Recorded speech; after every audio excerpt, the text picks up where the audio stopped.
Boa noite a todos, graça e paz, sejam bem-vindos a essa live aqui de estudo. Eu vou ministrar um estudo hoje, então se você tiver à vontade aí, tiver fome e sede de aprender um pouco mais, eu vou te pedir que você pegue uma Bíblia, papel e caneta e vamos preparando para anotar tudo. Papel e caneta. Se você tiver marca-texto, pegue o seu marca-texto. Se você tiver uma Bíblia, pegue a sua Bíblia. E nós vamos preparar um momento de estudo aqui, um momento de estudarmos juntos. Vocês estão me ouvindo bem? Se estiver me ouvindo bem, dá um sinal aí.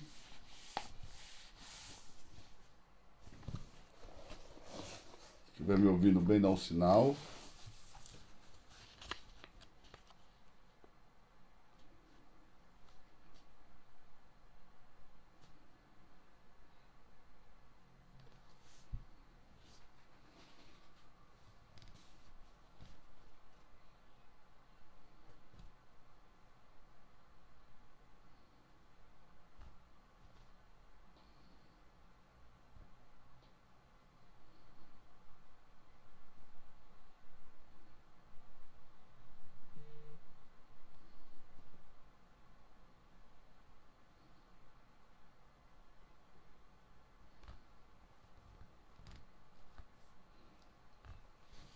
Papel e caneta. Bíblia, marca-texto, peguem aí. Bora pra gente fazer uma aula hoje. Qual o tema? Põe o tema aí. Primeiro, antes de vocês colocarem o tema, diz pra mim de que cidade você está nos assistindo. Cidade, estado, país, ok? Que lugar você está? Onde você está agora? Eliana em Toronto. Deus abençoe você em Toronto, no Canadá. Diz aí pra mim de que cidade você está nos assistindo. Toca no aviãozinho que está aqui embaixo, ó, e envia para mais 50 amigos aí. Vamos fazer essa live chegar no maior número de pessoas possível. E eu vou dar o tema para vocês, ok? O tema de hoje é: quem é Jesus? Quem é Jesus? Esse é o nosso tema de hoje. Para você que não sabe, eu durante muitos anos preguei como itinerante pelo Brasil todo, mas hoje eu sou pastor de uma igreja local. Então, para você que não sabe, hoje eu sou pastor de uma igreja local e essa igreja se chama Reino Church. O Instagram dela é Reino Church BR. Se alguém puder colocar aí nos comentários, eu vou fixar aqui para vocês poderem seguir lá a Reino Church BR. Olha aí, tem gente de vários lugares, ó, Uberlândia, Teixeira de Freitas, Curitiba, Rio de Janeiro, São Paulo, Juazeiro na Bahia, Itabira, Minas Gerais, Astorga, Paraná, Navegantes, Londrina, Goiânia, ó, Reino Church BR. Alguém colocou aqui, eu vou fixar nos comentários, que aí vocês podem. Ó, tá fixado aí no comentário. Reino Church BR. Flórida. Olha, o Brunão colocou aqui, eu vou fixar o Brunão. Flórida, Tocantins, Muriqui, Mangaratiba, Rio de Janeiro, Campo Grande, Minas Gerais. Então, Mato Grosso do Sul, perdão. Então coloque aí o tema da nossa live de hoje. Quem é Jesus? Quem é Jesus? E nós vamos falar um pouquinho da identidade de Jesus no Evangelho de Marcos. A identidade de Jesus no Evangelho de Marcos. Encaminha essa live aí para o maior número de pessoas que você conseguir. Bora lá, vamos fazer isso agora? Vamos compartilhar essa live aí com o maior número de pessoas que a gente conseguir? É só tocar no aviãozinho aqui, ó, e enviar a live para o maior número de pessoas que você conseguir, tá bom? E o nosso tema então, e eu gostaria que vocês viessem comigo, participassem comigo, escrevessem o tema aí, anotassem os versículos. Se você puder, vai colocando na tela aí nos comentários o versículo que nós vamos os versículos que nós vamos ler, ok? Para que você possa ajudar as pessoas que estão chegando na live a se identificarem, a compreender um pouco mais, tá? O tema é: quem é Jesus?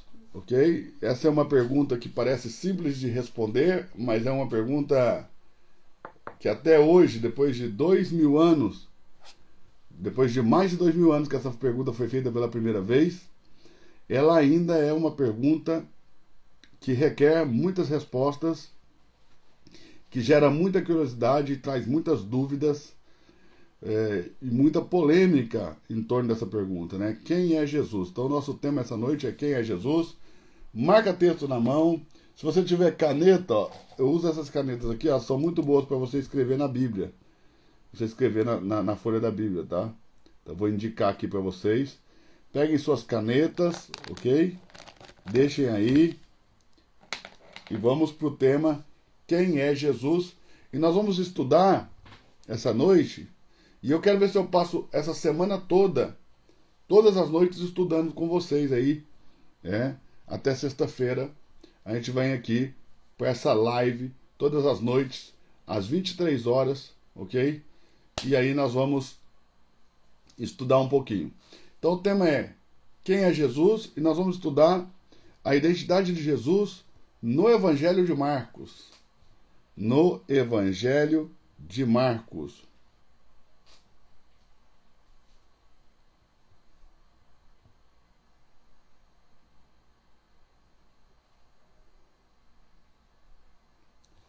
Ok?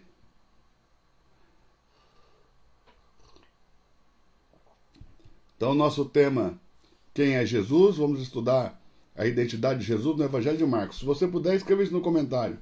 A identidade de Jesus no Evangelho de Marcos, no Evangelho marcano.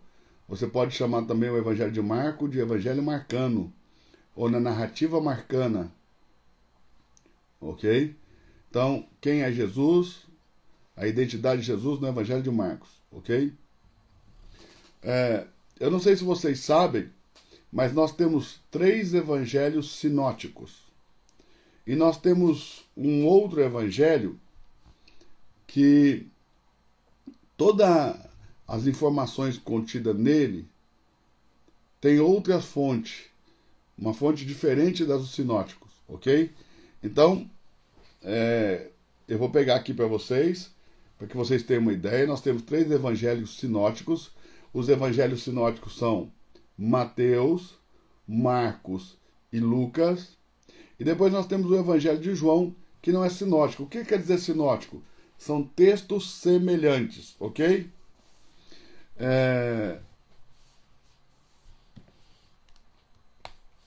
Então nós temos 3 evangelhos sinóticos no cânon da Bíblia. O cânon é a formação de livros que compõem a Bíblia, ok?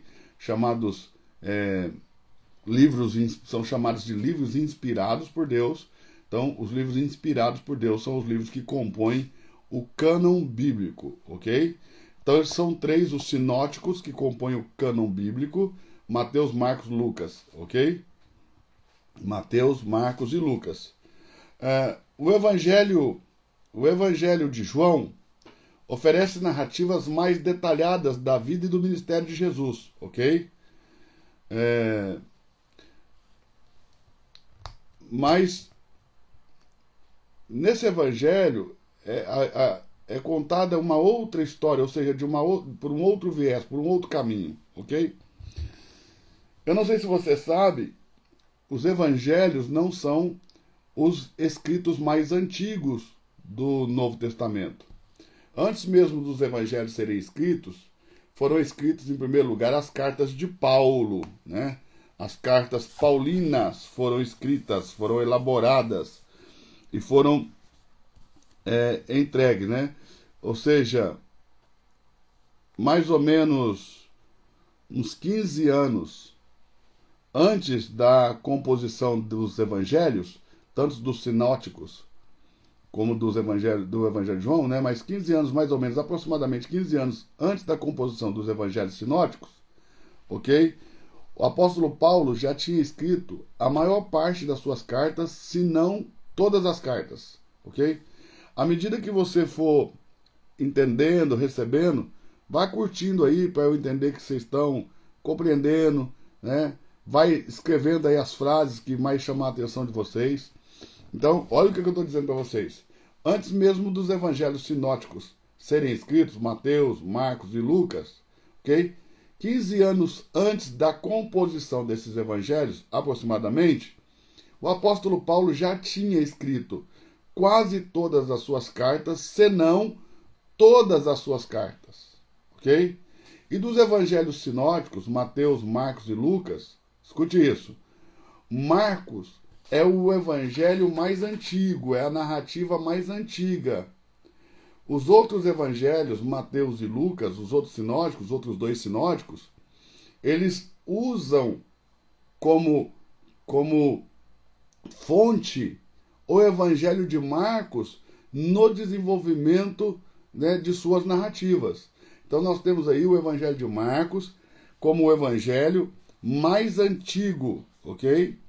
O mais antigo dos três evangelhos sinóticos, ok?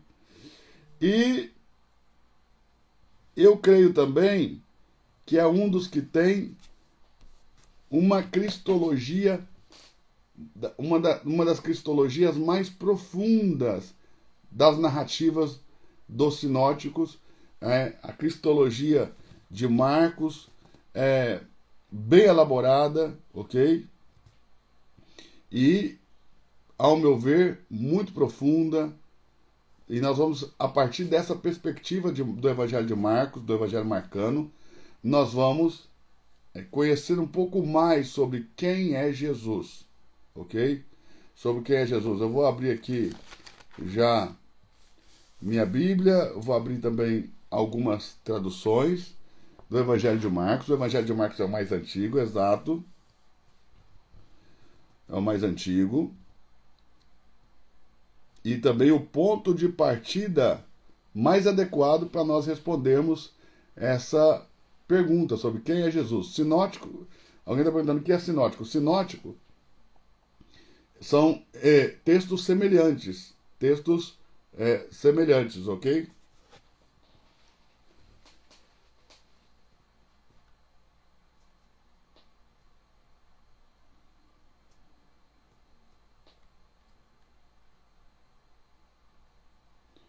Ok? Podemos então começar? Isso, sinóticos são textos semelhantes. Evangelho de Marcos, no capítulo 1. Evangelho de Marcos, no capítulo 1. Abra sua Bíblia aí comigo. Evangelho de Marcos, no capítulo 1. Se você puder, cole esse verso aí nos comentários. Evangelho de Marcos, capítulo 1. Você copia e cola aí nos comentários. Evangelho de Marcos, no capítulo 1.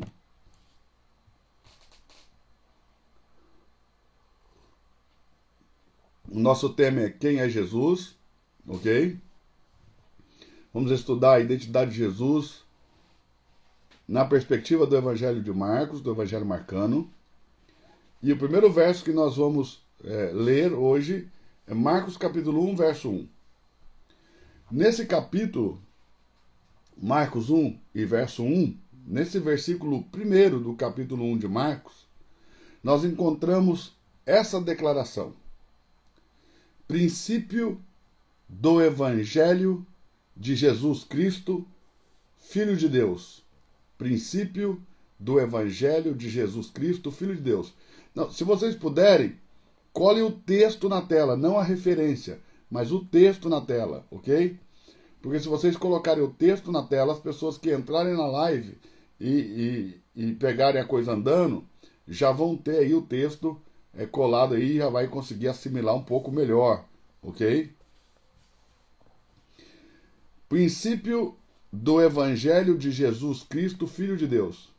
Então, princípio do Evangelho de Jesus, Cristo, Filho de Deus. Marcos capítulo 1, verso 1. E aqui nós temos já, na narrativa de Marcos, no primeiro versículo do capítulo 1, uma informação privilegiada.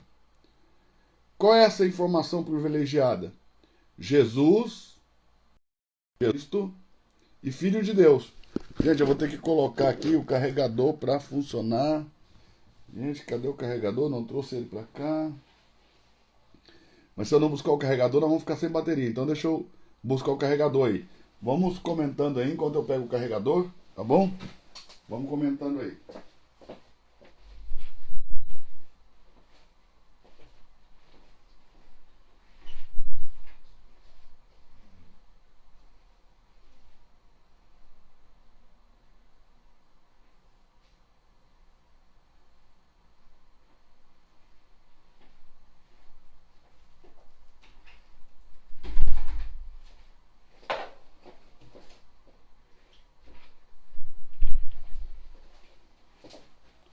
Achei o carregador aqui, gente. Achei aqui o carregador. Bora lá para nossa live continuar, ok? Vou ter que mexer aqui um pouquinho. Segura aí. Deixa eu fazer um negócio diferente aqui agora. Peraí.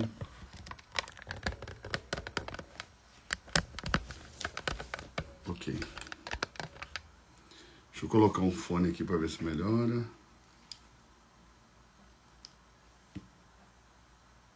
Ei. Tá bom? Vocês me ouvem bem? Só diz aí se tá bom para vocês, se vocês me ouvem bem.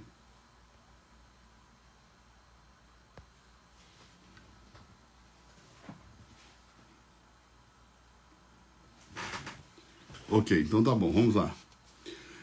Então, aqui nós temos uma informação privilegiada, se você puder, escreva aí nos comentários, uma informação privilegiada. Qual é a informação? Jesus, Cristo, Filho de Deus. Ou seja, as personagens humanas no Evangelho de Marcos, eles não têm essa informação. Jesus, Cristo, Filho de Deus.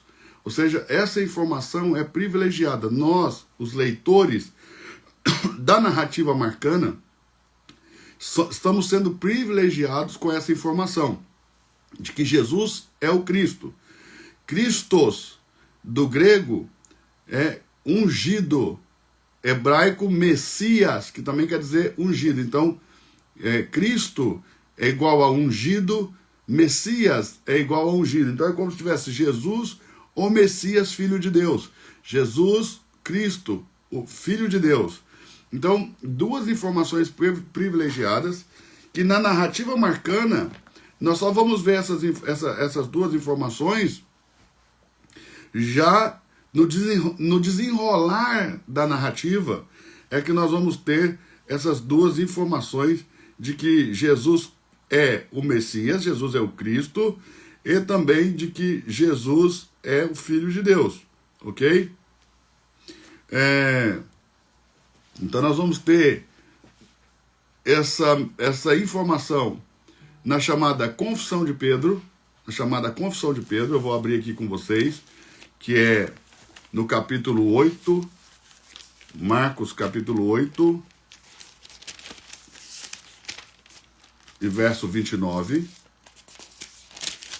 Marcos capítulo 8, e verso 29. Vou ler o 27, o 28 e o 29 para que vocês possam compreender, ok?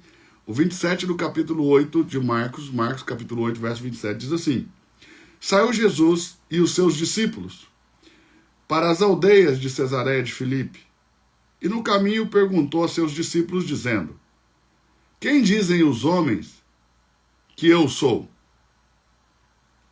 E eles responderam: João o Batista, e outros, Elias,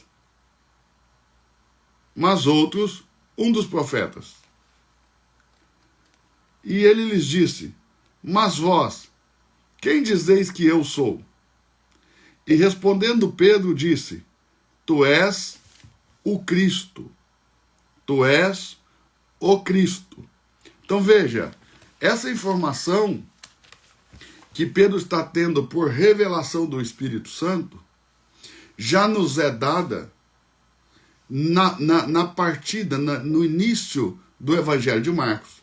Já no capítulo 1, e verso 1, nós, os leitores, descobrimos que Jesus é o Cristo, que Jesus é o Messias, que Jesus é o ungido de Deus. E só no desenrolar da narrativa é que Pedro vai fazer essa confissão. Então, Marcos capítulo 8, do verso 27 ao 29, nós temos a chamada confissão de Pedro, onde Pedro confessa Jesus como Cristo. Pedro confessa Jesus como Messias. Pedro confessa Jesus como um ungido de Deus.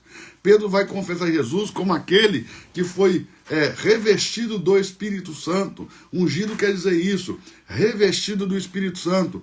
Isso quer dizer ungido. Quando eu digo você foi ungido, eu estou dizendo que você foi revestido do Espírito Santo na nova aliança.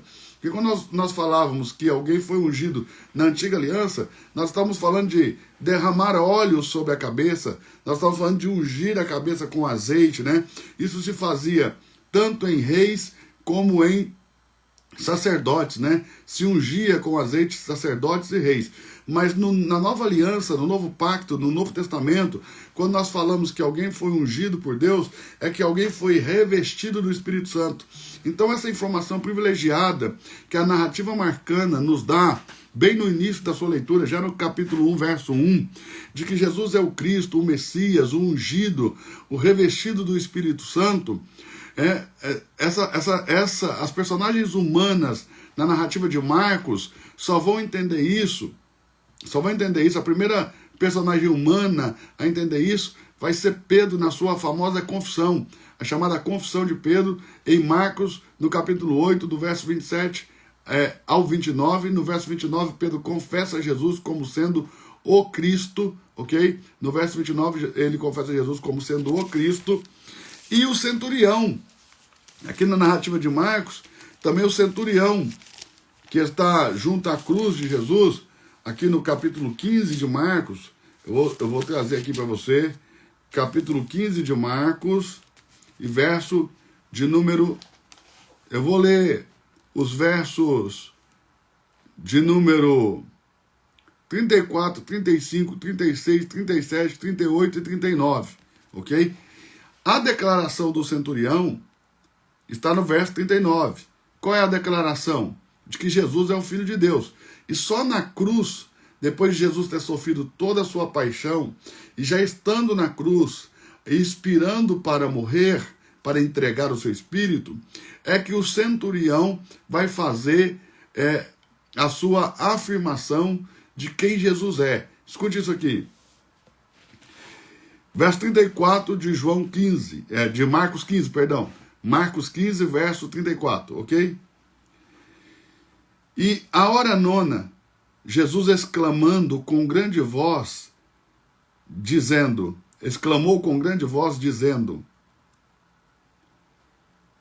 Eloi, Eloi, lama sabachthani, que traduzindo quer dizer, Deus meu, por que me abandonastes no sábado? Eloi, Eloi, lama sabachthani, Deus meu, por que me abandonastes no sábado? E essas palavras são as mesmas palavras do Salmo 22, verso 1. O que Jesus declara, o que ele grita aqui, o que ele com grande voz exclama aqui, Eloi, Eloi, lama sabachthani, Deus meu, por que me abandonaste no sábado? São as mesmas palavras do Salmo 22, verso 1. As palavras introdutórias do Salmo 22, ok? Verso 35. E alguns dos que estavam ali, ouvindo isso, diziam, eis que clama por Elias. Pensavam que ele estava chamando por Elias. E um deles correu a embebedar uma esponja em vinagre e, pondo-a numa cana, deu-lhe de beber, dizendo, deixai, vejamos se virá Elias tirá-lo. E Jesus, dando um grande brado, expirou. E o véu do templo se rasgou em dois, de alto a baixo. Isso aqui, ó, quem estava ali colocando vinagre na boca de Jesus, não sabia que o véu do santuário se rasgava no mesmo momento em que Jesus bradava, No mesmo momento que Jesus deu um alto brado, o véu do templo se rasgou. Mas as personagens humanas que estavam ali presentes na crucifixão de Jesus não tinham essa informação que nós estamos tendo também aqui na narrativa marcana, de que ao mesmo tempo que ele clama, ao mesmo tempo que ele dá o brado, o véu do templo se rasga. E parece ironia, né? Porque eles estão condenando Jesus aqui debaixo de uma falsa acusação de intentar contra o templo.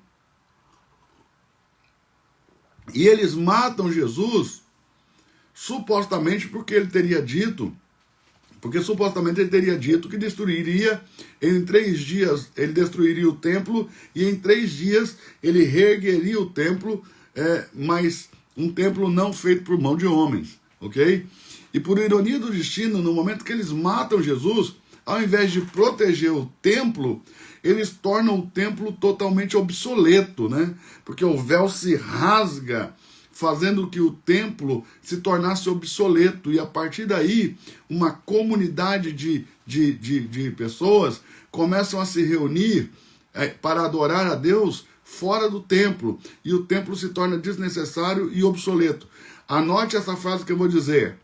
A morte de Jesus na cruz tornou o templo obsoleto e desnecessário.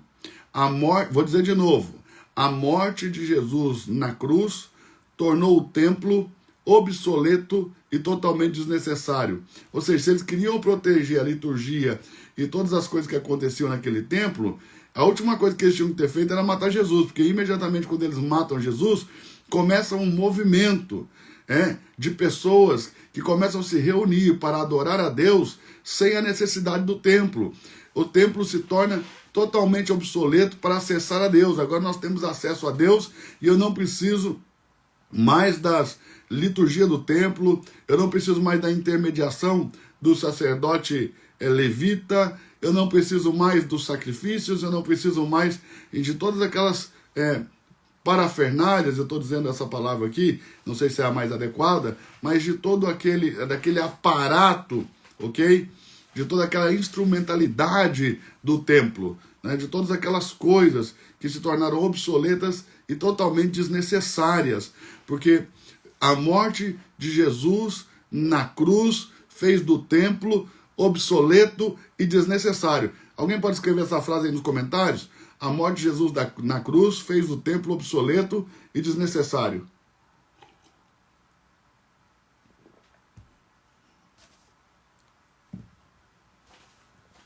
Ok?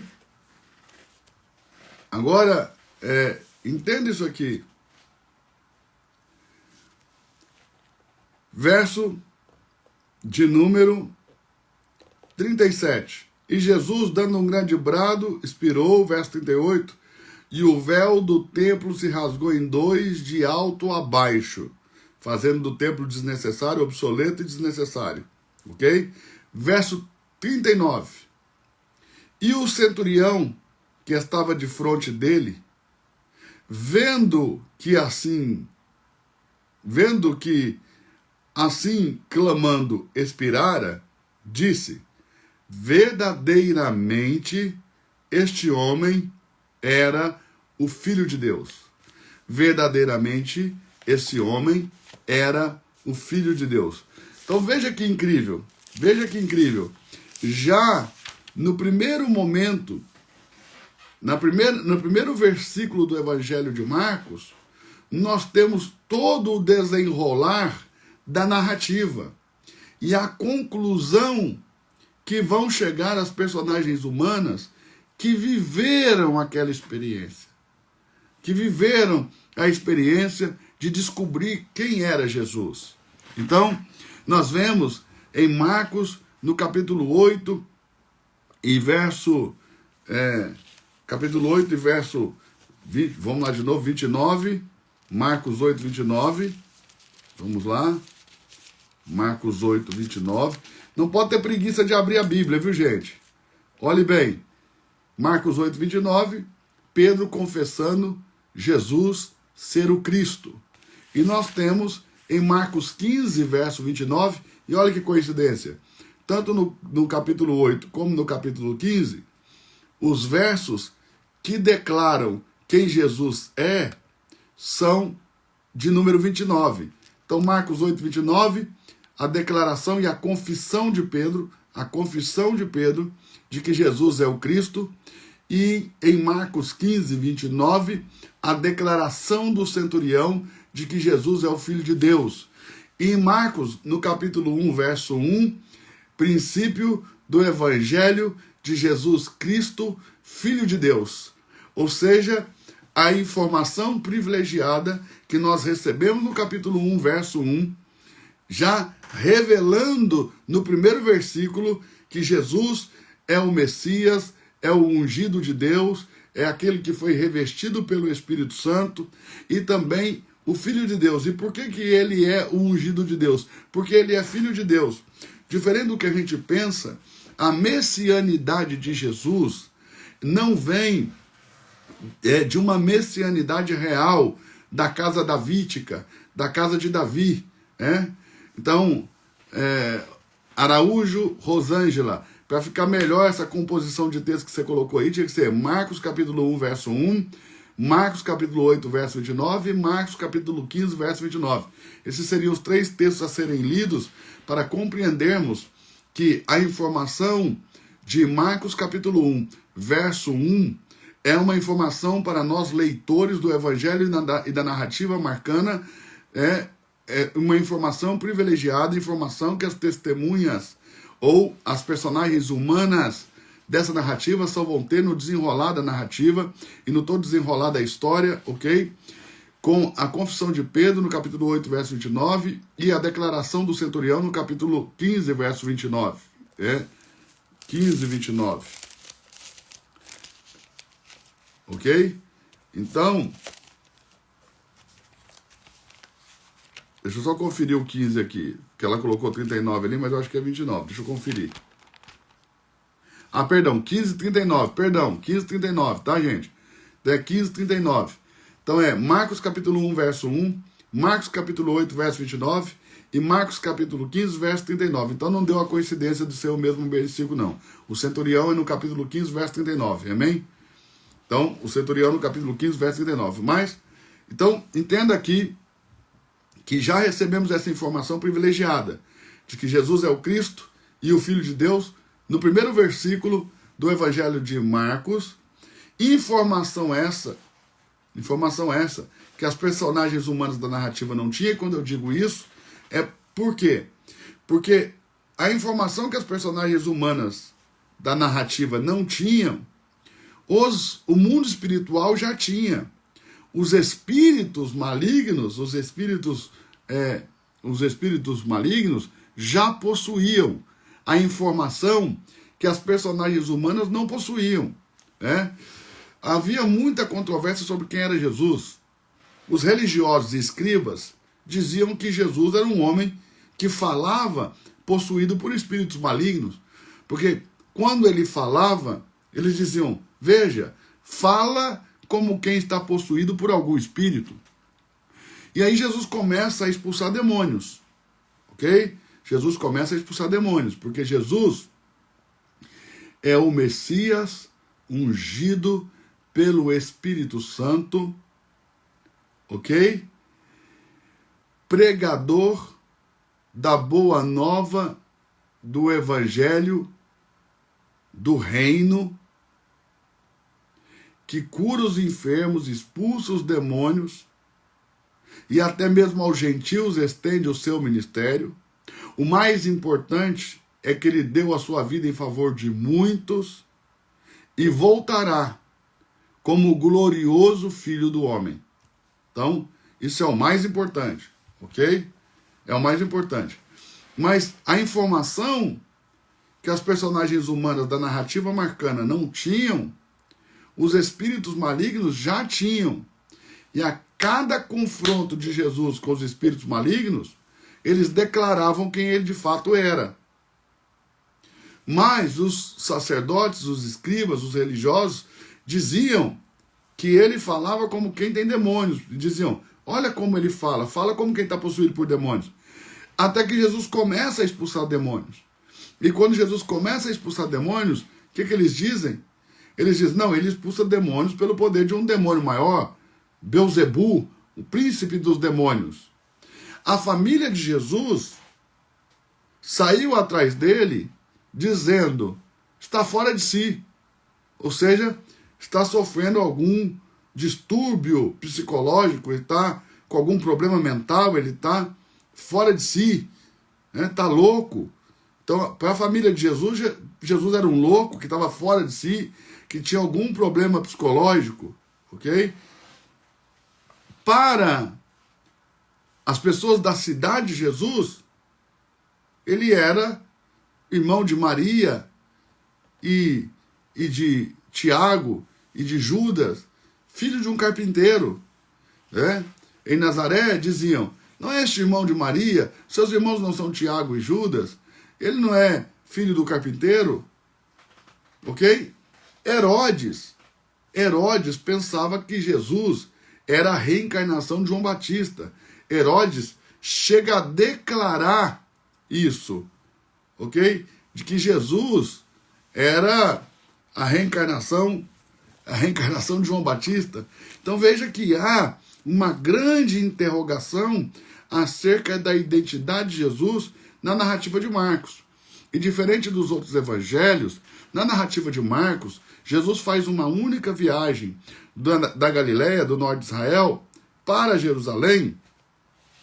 E em Jerusalém ele vai viver sua paixão, sua morte, sua ressurreição e sua ascensão ao céu.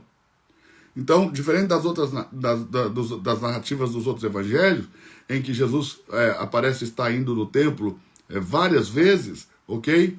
No evangelho de Marcos, Jesus faz uma única viagem em direção à sua paixão, morte, ressurreição e ascensão ao céu, ok?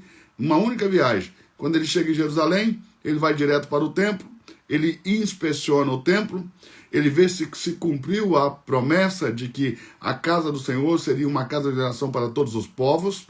Ele vê que essa promessa não se cumpriu, que ali não é uma casa de oração e de acesso para todos os povos, ok?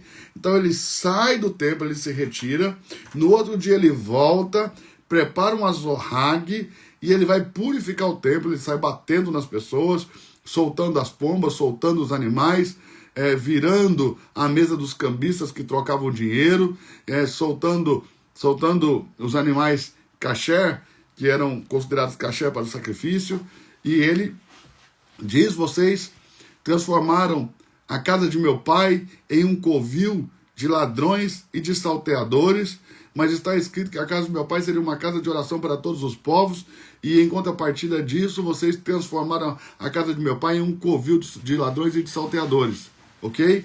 Então, essa é a única viagem que Jesus faz da Galileia para Jerusalém, na narrativa de Marcos, e durante essa viagem ocorre toda a narrativa é feita a partir dessa jornada de Jesus do norte da Galileia da Galileia, do norte de Israel, para Jerusalém, ok?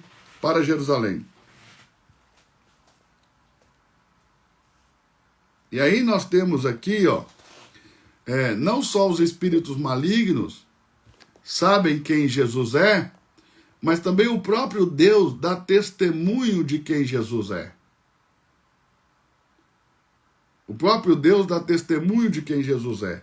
Então, em Marcos, no capítulo 1, no momento em que Jesus é batizado, os céus se abrem e Deus dá testemunho de quem ele é.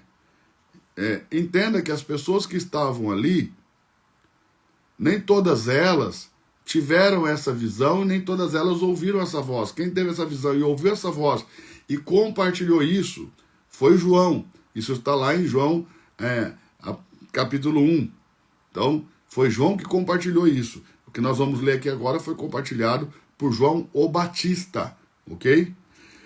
E aconteceu naqueles dias que Jesus, tendo ido de Nazaré, da Galileia, foi batizado por João no Jordão. E logo que saiu da água, viu-se os céus abertos, e o Espírito que como pomba descia sobre ele. E ouviu-se uma voz dos céus, que dizia: Tu és meu filho amado em quem me comprazo. Tu és meu filho amado em quem me comprazo. Veja, aqui Jesus é o filho amado de Deus.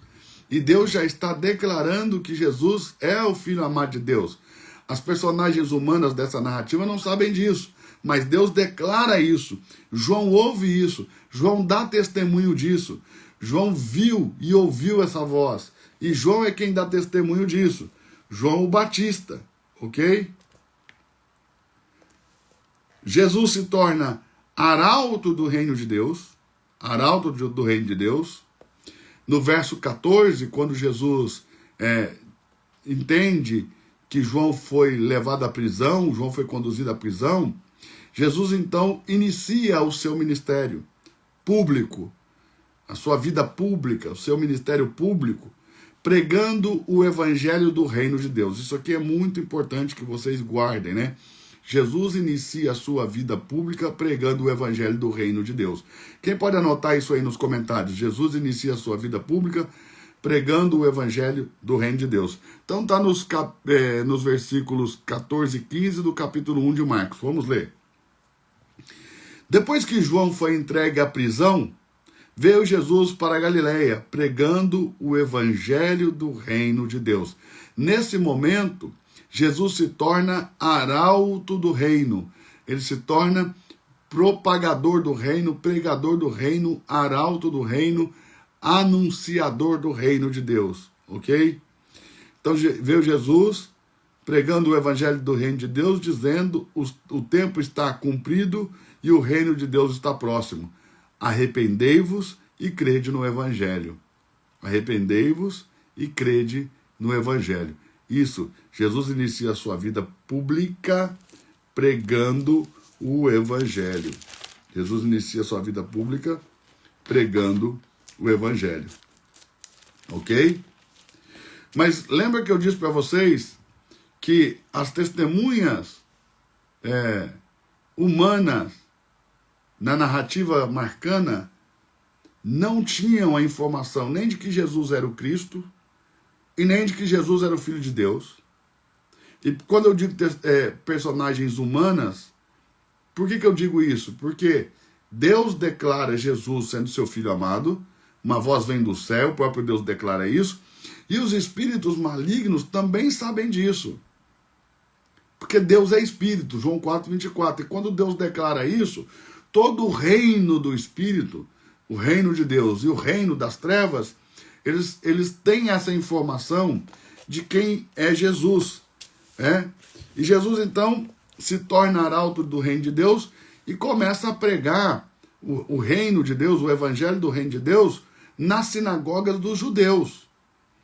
Mas essa mensagem na sinagoga dos judeus não é uma mensagem que vai de encontro à cultura judaica, que é tradicionalmente ensinada nas sinagogas. Não, é uma mensagem que vai de frente, que é uma mensagem de confronto, uma mensagem que vai bater de frente com tudo que tradicionalmente é ensinado nas sinagogas, na tradição judaica, né? Na cultura judaica, ok? E Jesus, em uma dessas sinagogas, num sábado, vai ter um confronto com os espíritos malignos. Aqui em Marcos, no capítulo 1, a partir do verso 21, preste bem atenção que os espíritos malignos já sabem quem é Jesus. Olha isso. Entrando em Cafarnaum, e logo no sábado, indo ele à sinagoga, ali ensinava. E maravilhavam-se da sua doutrina, porque os ensinava como quem tem autoridade, não como os escribas. Veja, aí também nasce o ciúme dos escribas com relação a Jesus, porque Jesus ensina como quem tem autoridade, e o povo fica maravilhado com o seu ensinamento. E os escribas ardem em ciúmes porque Jesus ensina como quem tem autoridade, como quem está revestido do Espírito Santo, né? Como quem realmente foi ungido para fazer isso, para pregar. Verso 23. E estava na sinagoga deles um homem com espírito imundo, o qual exclamou. Olha o que o espírito imundo vai gritar aqui no verso 24. Exclamou dizendo: Ah, o que temos contigo, Jesus Nazareno? Isso aqui todo mundo sabe, que Jesus era de Nazaré. Todas as personagens humanas ali da narrativa, né, que conheciam a Jesus, sabiam que ele era de Nazaré. Viestes destruir-nos antes do tempo? Vieste nos destruir? Bem sei quem és, o Santo de Deus. O Santo de Deus. Veja isso. Os espíritos malignos sabem o que as personagens humanas na narrativa de Marcos não sabem. Que Jesus é o Santo de Deus. Que Jesus é o Santo de Deus. Olha que interessante isso. No verso 34, nós temos outro confronto de Jesus com espíritos imundos. Nesse primeiro confronto aqui, no verso 24, os espíritos imundos revelam que Jesus é o Santo de Deus. Verso 25, e repreendeu Jesus vai repreender o espírito maligno, dizendo: cala-te e sai dele. Então o espírito imundo, convulsionando e clamando com grande voz, saiu dele. E todos se admiraram. Agora no capítulo 1, verso 34, diz o seguinte: e curou muitos que se achavam enfermos, de diversas enfermidades, e expulsou muitos demônios, porém não os deixavam falar, porque os demônios o conheciam. Os demônios sabiam que ele era o Filho de Deus. Os demônios sabiam que ele era o Filho amado de Deus. Os demônios sabiam que ele era o ungido de Deus. Os demônios conheciam a messianidade de Jesus e sabiam que a messianidade de Jesus não ocorria de uma messianidade real, davídica. Ele não era o Messias porque era da casa de Davi. Ainda que, por parte de mãe e de pai, dos que foram escolhidos por Deus para serem mãe e pai dele na terra, como humano, ok? Maria, a agraciada, a cheia de graça, que recebeu no seu ventre o fruto do Espírito Santo, ela procedia da casa de Davi por Natã. Você pode ver a genealogia de Jesus em Lucas, que você vai ver que Maria procede de Davi por Natã. E José, o que foi escolhido para ser pai de Jesus enquanto homem, ele veio da casa de Davi também, só que por Salomão.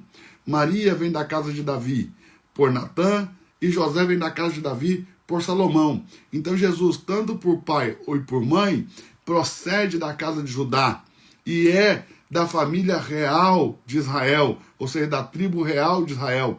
E poderia ser, sim, o Messias davídico. A sua messianidade poderia ser oriunda da realeza davídica, mas ele não tinha a sua messianidade confirmada pela realeza davídica, porque ele mesmo disse, olha o que ele disse, preste atenção: como vocês me dizem filho de Davi, se Davi me chamou Senhor? Jesus vai dizer isso. Ele disse, Senhor a mim. Então como que eu posso ser filho de Davi se o próprio Davi me chamou de Senhor? E aí Jesus está dizendo que ele não é ungido por ser da casa real de Davi. A sua messianidade, ele não é o Messias porque vem da casa de Davi, mas ele é o Messias porque ele é o Filho de Deus, que obedientemente sofreu a sua paixão, sofreu a sua morte, ressurreição e glorificação. O que essas pessoas ainda não sabiam. Mas a obediência de Jesus é que revela a sua messianidade, porque ele é o Messias, porque ele é o Filho de Deus obediente, que obedeceu a Deus e, como homem, confiou em Deus até a morte. Presta atenção, Jesus confiou em Deus até a morte, porque, por ironia, quando ele está na cruz, os seus perseguidores, os seus zombadores, eles dizem assim: por que você não desce dessa cruz e livra a ti mesmo?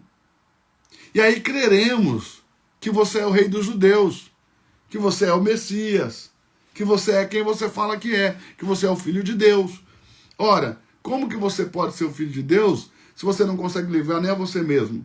Mas se Jesus desce daquela cruz, olha a ironia, ele quebraria o próprio princípio que ele ensinava, seu próprio ensinamento, o seu próprio ensinamento.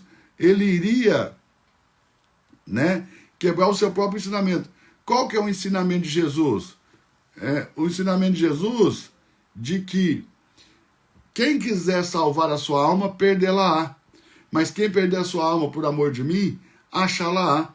Então Jesus não podia tentar salvar a sua alma, porque ele seria desobediente à vontade de Deus, que queria que ele sofresse aquela paixão, que ele fosse crucificado daquela maneira, morto, para que ao terceiro dia Deus o ressuscitasse.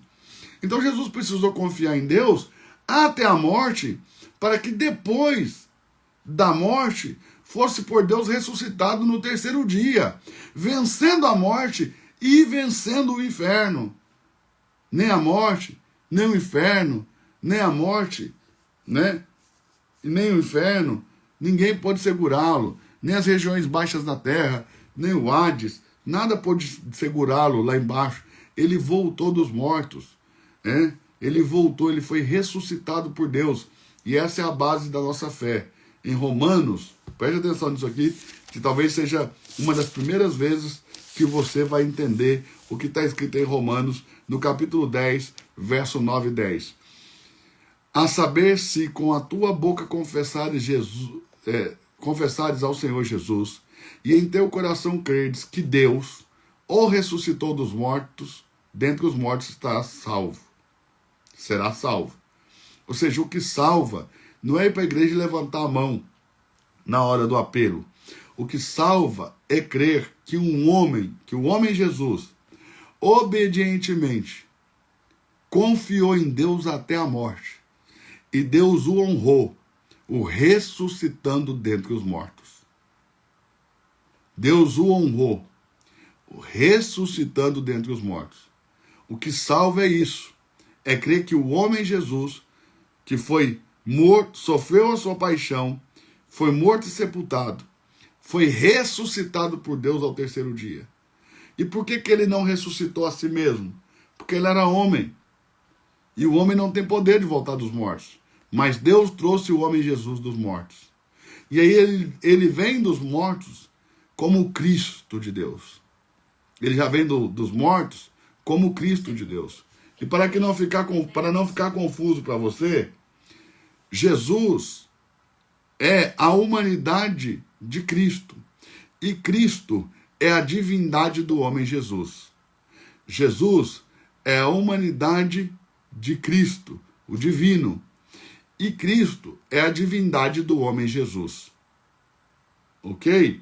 Vocês estão conseguindo compreender aqui? Quem está conseguindo compreender até aqui? Olha, já foi 1 hora de live, gente. Já passou 1 hora de live. E eu quero estar com vocês aqui amanhã às 23 horas. E eu gostaria que você chamasse pelo menos umas 3 pessoas. Que você convidasse pelo menos umas 3 pessoas para que amanhã, às 23 horas, a gente retome essa live. Eu vou dar uma semana inteira de lives para vocês. E na sexta-feira, nós vamos ter uma surpresa. Nós vamos fazer uma aula surpresa, uma aula diferente, num lugar diferente, aqui do Instagram. Nós vamos para um outro lugar, para termos uma aula muito poderosa juntos, se você quiser. Mas eu te convido a passar essa semana comigo, todos os dias, às 23 horas.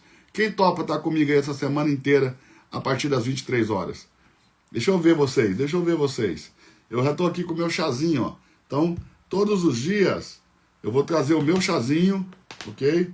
Todos os dias, às 23 horas, eu vou trazer o meu chazinho, ó. E vou estar esperando vocês para essa live. Quem topa estar comigo aqui, de segunda a sexta, 23 horas. Eu estou pensando em na sexta-feira te dar um presente. Estou pensando, se você aguentar ir até sexta-feira comigo, eu estou pensando em na sexta-feira te dar um grande presente. Eu vou ver como fazer para te dar esse presente na sexta-feira, mas se você topar estar comigo aqui, todos os dias, às 23 horas, na sexta-feira, eu vou te dar um grande presente. Felipe Vilela, não sai não, porque eu vou encerrar essa live aqui, ó. E se você quiser, nós podemos fazer uma live juntos aqui, logo depois dessa, pra gente bater um papo, pra ficar salvo aqui. Eu vou deixar essa live salva também. Quem quer que deixe essa live salva, gente?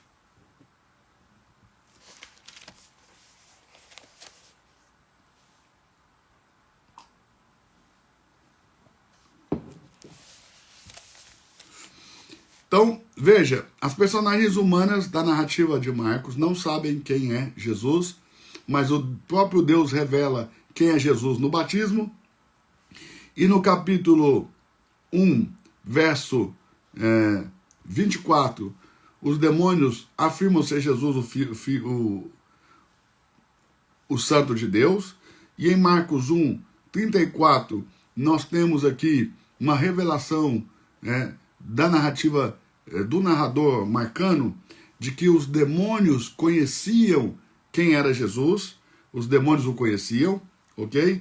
E em Marcos, no capítulo 3 e verso 11, Marcos, no capítulo 3, verso 11, nós chegamos no apogeu, no ponto máximo, no clímax das declarações dos demônios acerca de Jesus, porque no capítulo 3, verso 11, eles vão dizer o seguinte, ó: e os espíritos imundos, vendo-o, prostravam-se diante dele e clamavam dizendo: tu és o Filho de Deus. Tu és o Filho de Deus. Veja, enquanto Herodes pensava que ele era a reencarnação de João Batista,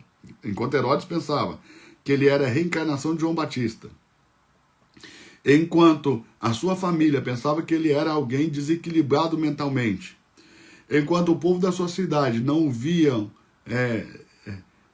nada além do que o irmão de Maria, de João e de Tiago, de Judas e de Tiago, filho de um carpinteiro, ok?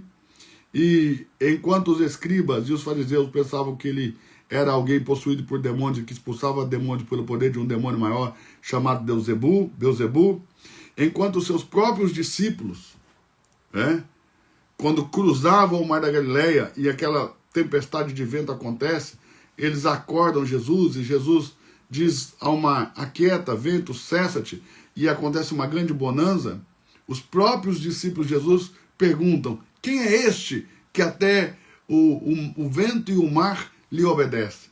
Então, enquanto seus discípulos têm dúvidas de quem ele é, Herodes acha que ele é João Batista, os escribas acham que ele é um possuído por demônios que tem o poder de um príncipe dos demônios chamado Belzebu, sua família pensa que ele é um desequilibrado mental, e o povo da sua cidade não o vê como nada além do que um filho de um carpinteiro, ok? Deus declara: este é meu filho amado, e todos os demônios começam a declarar que ele é o Santo de Deus, o conhecem e declaram em cada confronto com ele: tu és o Filho de Deus. Então, essa informação que nós recebemos já no primeiro verso de Marcos, privilegiada, em princípio do Evangelho de Jesus Cristo, o Messias, ou ungido, ou revestido pelo Espírito Santo e Filho de Deus, só vai ser declarada, confessada por personagens humanas na confissão de Pedro, no capítulo 8, verso 29, e na declaração do centurião, no capítulo 15, verso 39. Ok? E eu quero caminhar com vocês nessas mensagens dessa semana. Essa semana eu quero falar semana inteira sobre a identidade de Jesus, Quero falar muito da identidade de Jesus no Evangelho de Marcos, mas também quero falar sobre quem é Jesus e quem é o Cristo e qual é a diferença de Jesus para o Cristo, sendo Jesus a humanidade de Cristo e Cristo a divindade de Jesus. Então, todos os dias, 11 horas, 23 horas, eu vou estar aqui com vocês para a live. Vou deixar a live salva. Posso deixar a live salva? Ou a gente tira a live para que todo mundo esteja aqui? Deixar uma live salva ou não? Quem quer ver de novo essa live? Quem quer assistir de novo? Se vocês falarem para deixar a live salva, eu deixo. Se vocês falarem, não, vamos tirar e quem quiser que venha estudar, a gente tira e quem quiser que venha aprender. Mas se vocês quiserem ver de novo e que precisar que deixe a live salva, eu vou deixar ela salva, mas vai depender de vocês. Ah, ninguém está respondendo nada, eu tô achando que vocês não querem que deixe salva, né? Ah, não, alguém falou ali sim. Salva, pastor. Então, beleza. Ok. Então, eu vou deixar salvo. Vocês estão tímidos, ninguém está comentando nada. Cadê vocês? Deixa salvo. Então, tá bom. Eu vou deixar essa live salva, ok? Para que vocês possam assistir. E amanhã, nós teremos outra live. Amém? Amanhã nós teremos outra live para falarmos sobre Jesus. Beijo no coração de todos vocês. Se você ainda não segue o Instagram da igreja que eu sou pastor, siga lá, tá? @Reino Church. Tá fixado aqui no comentário para você escrever direitinho, ó. Siga lá agora, vai lá e siga lá agora, ó. @Reino Church. Reino Church. CHURCHBR. Reino Church BR, tá? Siga lá, Reino Church BR. É o Instagram da nossa igreja, da igreja que eu sou pastor. Todos os domingos eu prego nos nossos cultos aqui na Reino, em Balneário Camboriú, e nós transmitimos pelo Instagram da Reino, e você vai poder assistir e ouvir muito mais e aprender muito mais sobre Jesus. Amanhã, 23 horas, estamos juntos. Quem aprendeu, gente? Quem aprendeu alguma coisa nova aí? Hein? Ei, põe as mãozinhas aí, faz um comentáriozinho, levanta a mãozinha aí nos comentários, dá um grito aí, um brado aí, né? Põe tudo com letra maiúscula que eu vou entender que você está gritando, né? Quem aprendeu algo novo que não sabia?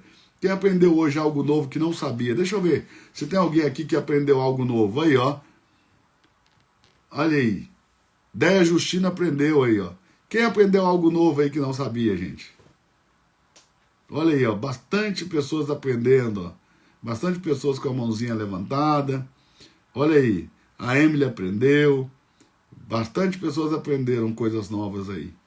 Que bom que vocês aprenderam coisas novas sobre Jesus. Que incrível estar com vocês. Muito bom estar com vocês. Ok? E amanhã, 23 horas, nós estamos juntos novamente para mais uma live. Ok? 23 horas. Eu espero por vocês amanhã às 23 horas. Às 23 horas para nós falarmos um pouco mais sobre Jesus. Muito esclarecedor, mestre. Que bom saber que foi esclarecedor. Que bom saber que esclareceu para alguém. Ok? Um abraço, minha irmã. Que Deus te abençoe. Que bom saber que isso esclareceu coisas para você. Muita edificação para a minha vida. Que bom que foi de edificação para a sua vida. Pastor, é só coisa nova. Que bom, Eduardo, que você está aprendendo coisas novas. Não, a live vai ser aqui, tá? A live vai ser aqui, ao vivo aqui, amanhã. Nós vamos estar ao vivo aqui, tá? Não no YouTube, vamos estar ao vivo aqui. Vai ser aqui a nossa live, ok?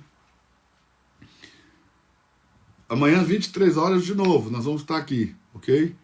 Que bom que vocês aprenderam muitas coisas legais, tá bom? Vou deixar a live salva aqui, então. Beijão no coração de todos. Façam prints.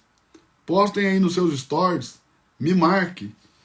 No seu story, chame o pessoal para amanhã às 23 horas. Faça um print aí agora, ok? Deixa eu pegar minha Bíblia aqui, ó. Faz um print aí agora, vai.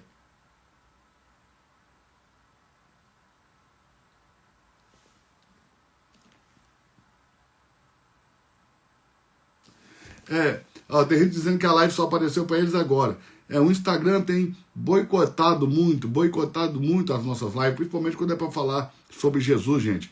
É um boicote danado. Por isso que vocês têm que compartilhar para o maior número de pessoas possível, ok? Então eu vou deixar a live salva e até amanhã às 23 horas para a gente estudar um pouco mais sobre a pessoa de Jesus. Beijo no coração e que Deus abençoe vocês.